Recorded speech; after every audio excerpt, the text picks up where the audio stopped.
안녕하세요. 인자기 자본편의 크리스 정입니다.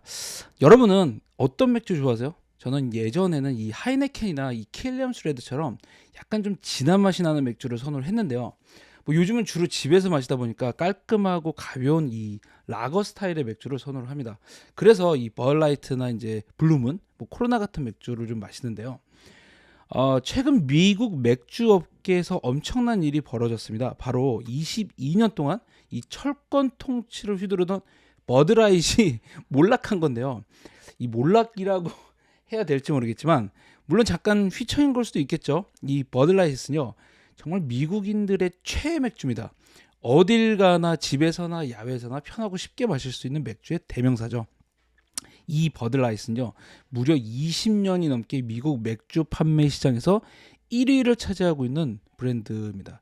사실상 그 누구도 이 범접할 수 없는 절대적인 인기를 지니고 있던 맥주라고 할 수 있겠죠. 자, 그런데 이게 엄청난 일이 발생이 했습니다. 이 버드라이트이 1위 자리에서 내려오고요. 그 자리를 이 멕시칸 브랜드인 모델로 에스페셜이 차지를 한 겁니다.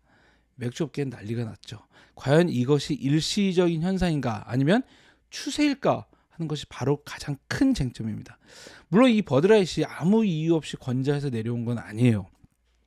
나름 큰 사건이 있었는데요. 올해 3월 버드라이트는 이 새로운 마케팅의 일환으로 남성에서 여성으로 성을 바꾼 트랜스젠더 인플루언서인 딜런 멀베니와 협업을 결정을 합니다. 이 멀베니의 얼굴이 박힌 이 버드라이트를 보내주고요. 나름 또 젊은 세대에게 어필할 수 있는 쿨한 이미지를 보여주고 싶었나 본데요. 문제는 이것이 보수층을 자극을 했다는 겁니다. 이 버드라이트처럼 세대와 연령에 상관없이 광범위한 사랑을 받는 제품에다가 이게 과연 적절한 마케팅 전략이었느냐라는 말이 있는데요. 뭐 결국 대실패로 끝났죠. 보수층은 극렬하게 반대하면서 버드라이트의 그 불매 운동을 벌였고요. 이 버드라이트는 여기에 또 굴복을 했습니다. 굴복을 해서 결국 멀베니와 협업을 중단을 했는데요. 멀베니 또 여기에다 당연히 반발을 했죠.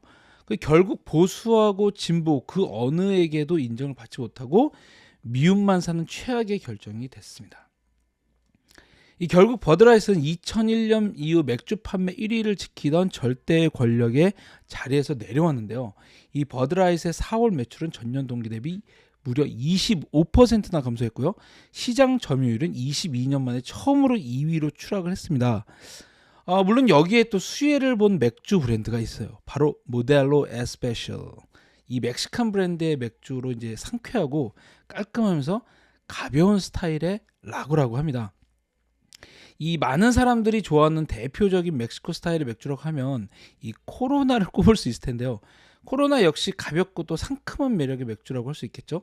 이 모델로는 최근 소셜 미디어를 통해서 젊은 소비자층을 매우 적극적으로 공략을 하는데 성공하고 있다라는 평가를 받고 있습니다. 이 모델로 역시 버드라이처럼 가볍고 상큼한 라거 스타일의 맥주라고 하는데요. 지금 멀라이스를 제치고 소비자들의 선택을 받기 시작을 한 거죠. 모델로는 올해 2분기 동안 미국 맥주 시장에서 24.5%의 시장 점유율을 기록을 하면서 이 버드라이스를 제치고 1위를 차지를 합니다. 무려 22년 만에 정권 교체라고 할 수 있는데요. 모델로의 인기에 힘입어서 유통업체인 컨스텔레이션 브랜드의 2분기 매출 역시 25억 달러로 전년 동기 대비 6.4%의 성장세를 기록을 하죠.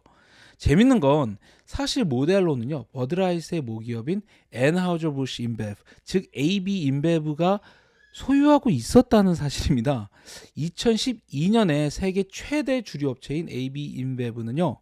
멕시코의 모델로 그룹을 205억 달러에 인수하기로 합의를 합니다. 이로써 AB 인베브는 코로나를 비롯해서 네그라 모델로와 파시피코 등의 대표 멕시칸 브랜드를 소유하게 됐죠. 그런데 미국 정부가 이 합병을 반대를 해요. 이미 독보적인 지배력을 가지고 있는 AB 인베브가 모델로까지 장악할 경우 공정 경쟁이 되지 않는다고 봤기 때문인데요. 결국 AB 인베브는 미국에서 모델로의 맥주를 판매하는 권리를 컨스텔레이션 브랜드에 넘기게 됩니다. 이 컨스텔레이션 브랜드 역시 세계 최대 규모의 와인 그리고 이제 수입 맥주 유통업체인데요. 이로써 AB 인베브는 미국 시장에서 모델로의 권리를 모두 잃었고요. 컨스텔레이션 브랜드는 코로나와 모델로 등의 브랜드를 독점적으로 미국에서 판매할 수 있는 기회를 가지게 되죠. 재밌는 거는요.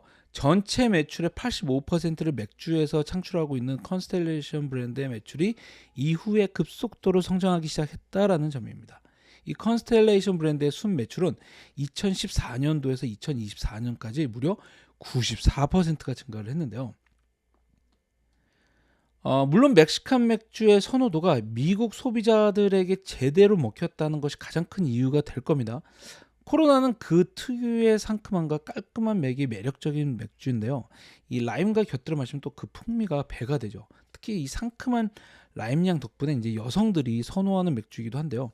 근데 이런 추세가 2010년부터 굉장히 가파르게 나타나기 시작합니다. 왜냐고요? 여기에는요 미국의 인구 통계학적 이슈도 포함되어 있습니다. 2020년 센서스국의 자료에 따르면 미국의 히스패닉 즉 이 남미 쪽 인구는요 미국 전체의 19%나 차지했는데요. 2010년과 비교해서 히스패닉 인종의 증가 속도가 23%로 미국 전체 인종의 평균인 7.4%와 비교해서 엄청난 증가세를 보여주고 있습니다. 미국 정치권이 더 이상 히스패닉 표를 의식하지 않을 수 없는 것처럼 이 맥주 역시 그들의 브랜드 선호도가 인구의 폭발적인 증가세와 함께 더 높아지고 있다고 봐야겠죠. 결국 현재 미국에서 버드라이트의 추락 이후 왕자를 차지한 이 모델로의 1위 수성을 1위 타란이라고 봐야겠죠. 타란을 일시적인 추세다라고 하기도 쉽지 않다라는 겁니다. 실제로 멕시코에서의 맥주 수입은 지난 10년 동안 4,390만 달러에서요 9,440만 달러로 2배가 넘게 성장을 했고요. 이 수입 맥주로서의 위치는 2위 국가인 네덜란드와 거의 10배 차이가 날 정도로 압도적입니다.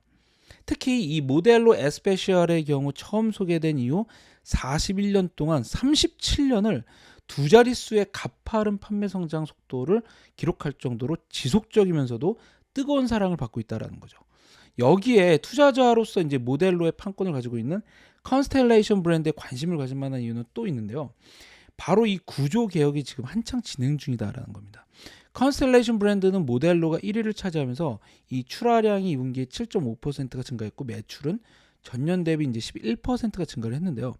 하지만 이 일시적일 가능성을 완전히 배제할 수 없는 모델로의 1위 수성보다 중요한 건 이 상당히 공격적이라고 알려진 행동주의 헤지펀드 엘리엇 매니지먼트가 올해 7월 컨스텔레이션과 협력 계약을 맺었다라는 점입니다.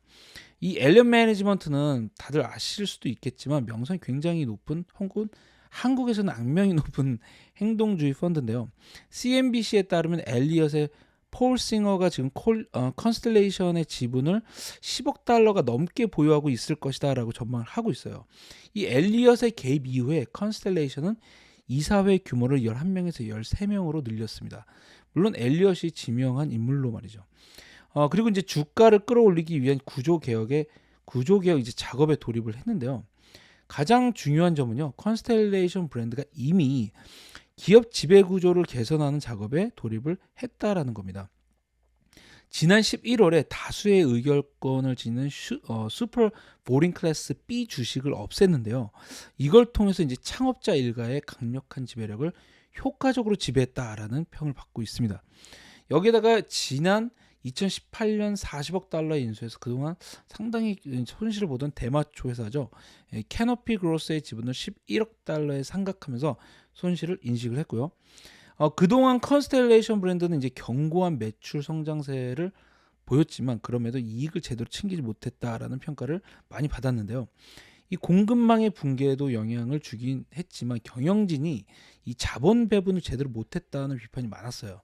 그런데 행동주의 투자자인 엘리엇의 참여로 이런 점이 개선이 되기 시작할 것이라는 기대가 커지기 시작했다라는 겁니다. 실제로 모건 스탠리는 엘리엇이 컨스텔레이션 브랜드의 경영에 참여를 하면서 이 밸류에이션의 할인 폭이 좁아지고 그동안 열악했던 자본 배분에 실망했던 투자자들이 다시 끌어들일 수 있을 것이다. 이제 끌어들이는 촉매제가 될 것이다라고 평가를 했어요. 한마디로 엘리엇이 주가를 끌어올릴 수 있다라는 의미죠. 이 투자자들 입장에서는 모델라의 1위 탈환이 과연 일시적이 아닌가라는 우려도 있는 게 사실입니다. 하지만 모델로가 언젠가는 1위가 될 것이었다라는 거는 이제 버드라이트의 부진에 따른 수혜가 아니라 장기적인 추세였다라는 주장이 최근 힘을 얻고 있는데요. 실제로 미국의 맥주 제조자 협회는요, 이런 추세는 오랫동안 구축해왔기 때문에 언젠가는 벌어졌을 일이라고 평가를 하면서 지난 10년 동안 맥주 시장 전반의 변화를 지켜볼 때 이 모델로는 상승세를 보였고 버드라이트는 하향세였다라고 분석을 했습니다. 컨스텔레이션 브랜드 역시 이런 사실에 고무가 됐어요. 그리고 또 자신감을 보이고 있는 상황이죠. 컨스텔레이션 브랜드의 짐 사비아 부사장은요, 모델로의 1위 탈환이 이 경쟁사의 움직임으로 인한 것이라는 사실은 맞지가 않다라고 하면서 이미 우린 몇 년 안에 미국 최고의 맥주가 될 계획이 있었다라고 이제 이게 예상보다 좀 더 빨리 상황이 벌어진 것일 뿐이다라고 얘기를 했어요. 뭐 이런 얘기나 할 수는 있겠죠. 어쨌든 근데 이제 월가 투자 은행들도 이런 주장에 동조를 하는 모습입니다. 이 웨드부시는요, 모델로가 버드라이트를 따라잡은 만큼 모델로의 성장이 더 강력해질 것이라고 평가를 하면서 당분간 버드라이트가 다시 1위를 차지하는 일이 없을 것이라고 단정을 하는데요. 또 다른 투자은행이죠. TD 코엔은요, 오늘 그 맥주 성장이 가속화되고 있는 상황에서 올여름 강력한 판매로 200bp 이상의 시장 점유율을 편안하게 달성했다 라면서 2024년에도 더 높은 성장 잠재력이 있다라고 평가를 했습니다. 컨스텔레이션 브랜드는 이제 올해 새로운 추세를 만들어가고 있습니다. 2017년부터 이어진 이 지긋지긋한 보합세를 최근 뚫고요, 새로운 추세를 만들어가고 있는 모습을 보이고 있는 건데요. 이 컨스텔레이션 브랜드가 $262를 돌파한 건 처음이죠. 사상 최초입니다. 최근 들어서 주가가 약간 떨어지면서 주춤한 모습을 보이고 있긴 하지만 과연 미국 맥주 업계의 새로운 권자를 차지한 이 맥주 브랜드가 오랜 부진을 뚫고 새로운 추세를 만들어 갈 수 있는지 보는 것도 흥미로울 것으로 보입니다. 이 한편 모건 스탠리는요, 컨스텔레이션 브랜드에 대한 투자 의견을 비중 확대로 평가하고요, 목표가를 주당 $290로 제시를 했습니다.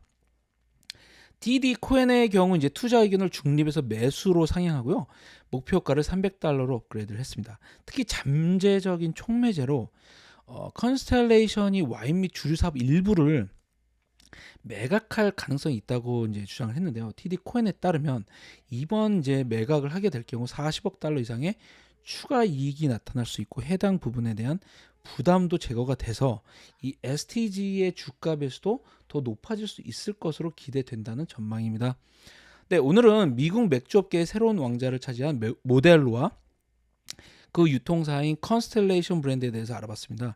이 베런스는요, 별자리라는 뜻을 가진 컨스텔레이션 브랜드에 대해서 컨스텔레이션의 별자리가 정렬되기 시작했다라는 헤드라인으로 이번 이슈를 소개를 했어요. 컨스텔레이션 브랜드 이번 주 주시해야 될 기업으로 소개를 해드렸습니다. 네, 감사합니다.